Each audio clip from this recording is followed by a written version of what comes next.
aqui está Roberto Rabelo para proferir a sua palestra. Nas mãos de quem está o nosso destino eterno?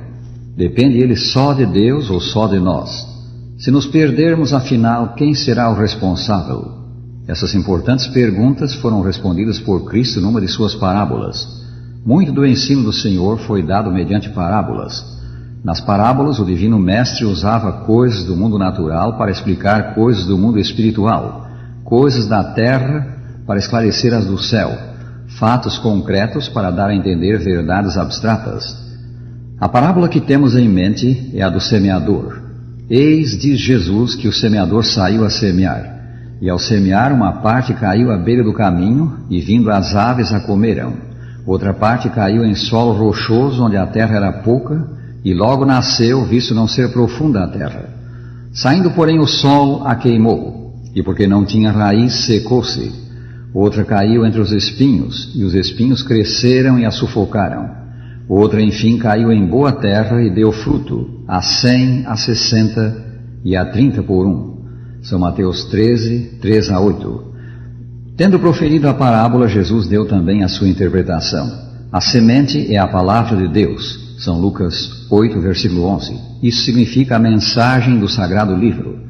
Toda semente tem em si um princípio germinativo. Nela está contida a vida da planta. Do mesmo modo, há vida na palavra de Deus. Cristo diz: as palavras que eu vos disse são espírito e vida. Em cada mandamento, em cada promessa da palavra de Deus está o poder, sim, a vida de Deus, pelo qual o mandamento pode ser cumprido e realizada a promessa. Que representa o semeador? Em São Mateus 13, 37 lemos que o Senhor Jesus Cristo, sim, Cristo agindo diretamente, como fez nos dias da sua carne, ou mediante os seus seguidores. O Filho de Deus é o revelador da verdade. Desde a entrada do pecado, Satanás tem semeado a mentira. O Senhor Jesus Cristo semeia a verdade.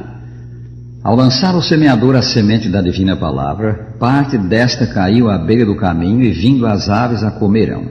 Evidentemente esse caminho passava ao lado ou através da área semeada.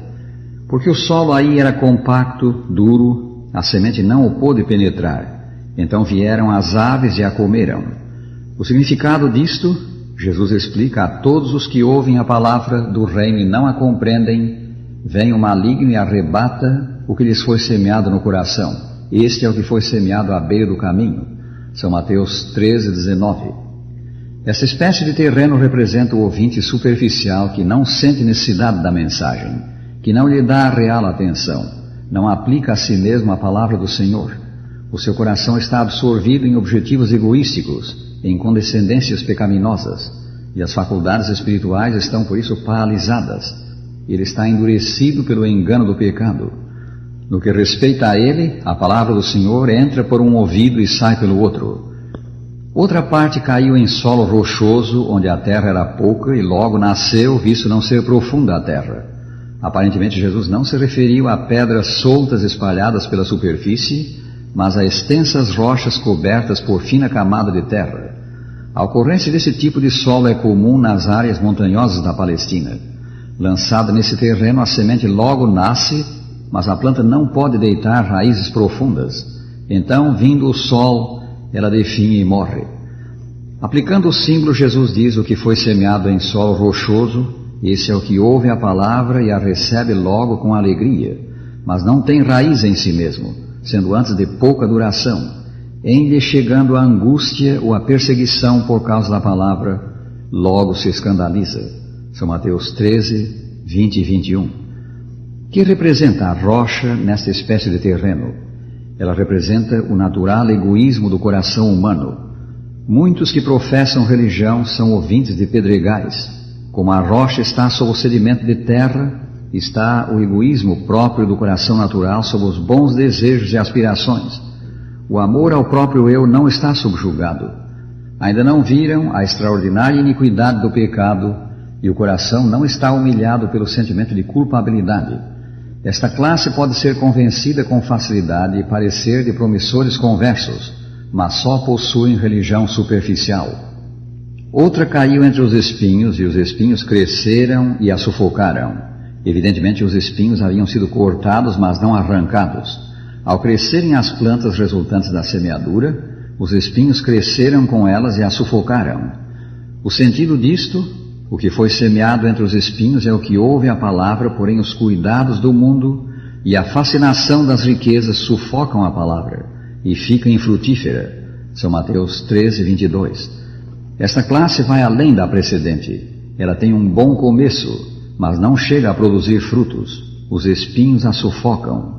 E os espinhos são, primeiro, os cuidados do mundo. Este é um mal que a todos abrange. Ao pobre, porque não sabe de onde lhe virá o sustento. Ao rico, porque teme perder o que tem. A fascinação ou engano das riquezas é outra manifestação dos espinhos.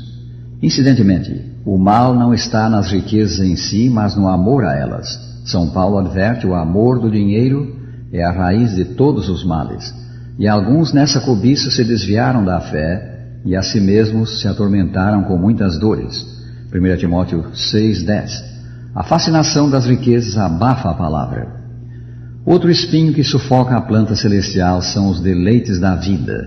São Lucas 8:14. A classe representada pelo terreno cheio de espinhos são os que alcançaram a justificação que Deus dá sobre a base da fé no seu Filho, receberam o perdão dos pecados, provaram o novo nascimento, mas contentaram-se com isso, não cresceram na graça, não experimentaram a santificação, vencendo pela diária entrega ao Salvador os maus traços do caráter, as más tendências, substituindo-os mais e mais pelo perfeito caráter de Cristo. Tiveram um bom começo, mas lamentavelmente não produziram frutos, não acabaram a carreira. Parte da semente caiu em boa terra e deu fruto, a 100, a 60 e a 30 por um. Que representa a boa terra? O que ouve a palavra e a compreende. São Mateus 13, 23. São Marcos diz: são aqueles que ouvem a palavra e a recebem. Capítulo 4, 20. E São Lucas são os que, tendo ouvido de bom e reto coração, retêm a palavra. E estes frutificam com perseverança. Capítulo 8, 15. Os 13 evangelistas no seu conjunto dão um quadro completo. A classe representada pela boa terra compreende a palavra, compreende o seu alcance, recebe a palavra, crê nela como vinda de Deus e deixa-se transformar por ela, produz fruto com perseverança. Os frutos da classe representada pela boa terra são os frutos do Espírito, demonstrados na vida de Cristo: amor, alegria, paz, longanimidade, benignidade, bondade. Gálatas 5, 22 e 23. Eles são vistos também na obediência a todos os santos princípios do reino de Deus, expressos nos 10 mandamentos. O Senhor Jesus Cristo, nosso exemplo, viveu os 10 mandamentos, e como seus seguidores devemos andar assim como ele andou. 1 São João 2:6. Os frutos que Deus espera e que foram tão admiravelmente demonstrados em seu Filho são vistos ainda no espírito de amorável serviço prestado a quantos estejam em necessidade. De onde vêm os diferentes resultados, uma vez que em cada um desses 4 casos o semeador e a semente são os mesmos? Eles vêm das diferenças de terreno. E isso significa que se a divina semente não produz em nossa vida os devidos frutos, a culpa está com nós mesmos. Se nos perdermos, afinal, a responsabilidade será nossa. Deus a todos dá iguais oportunidades, a todos Ele chama, a todos concede certa medida de luz quanto à verdade religiosa e certa medida de fé.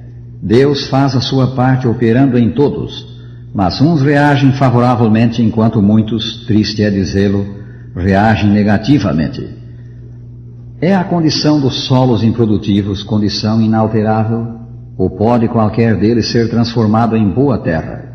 Noutras palavras, pode o coração endurecido pelo tráfico do pecado, cheio de egoísmo e dominado pelo amor do mundo, ser mudado em coração bom e reto, que recebe e deixa frutificar a divina semente? Graças a Deus, tal mudança é possível. Deus diz, Jeremias 4:3, segundo a Bíblia Viva: lavrai a dureza dos vossos corações.